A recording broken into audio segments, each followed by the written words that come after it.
পরিমণি মতন ভাইরাল হওয়ার জন্য এসেছে। দেখেছেন আপনারা? কে বলছে? আর কেউ বলেন। আমি এখানে পরিমণি হওয়ার জন্য আসি নাই, আমি এখানে সানি লিওন হওয়ার জন্য আসছি। রাফিয়া যে কার্যকলাপটা করছে পুলিশের সাথে আপনারা দেখেন নাই?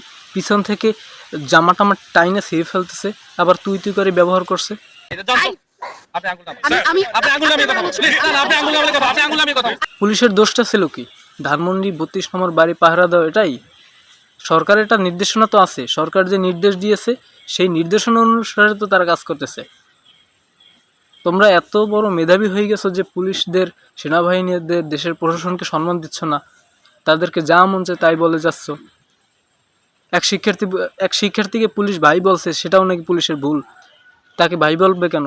তাকে নেতা বলতে হবে, নেতা হিসেবে সম্বোধন করতে হবে।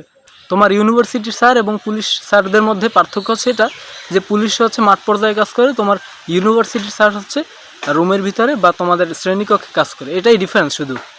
তুমি তাকেও স্যার বলো, পুলিশকেও স্যার বলো, তাকে যে সম্বোধন করো পুলিশকেও সেই সম্বোধন করা উচিত। তারা আমাদের দেশকে পাহারা দিচ্ছে, আমাদের নিরাপত্তার ব্যবস্থা করতেছে।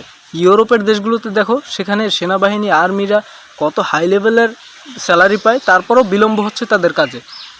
আর আমাদের দেশে তো কয় টাকা বেতন পায় তারা? 15 থেকে 20,000 টাকা বেতন পায় সেনাবাহিনীরা, তারপর কত সুন্দরভাবে দেশটা পরিচালনা করতেছে, আমাদের নিরাপত্তা দিচ্ছে।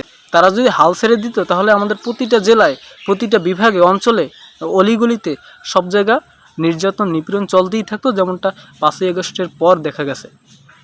তাদেরকে এইখান থেকে আমাদের স্যালুট জানানো দরকার।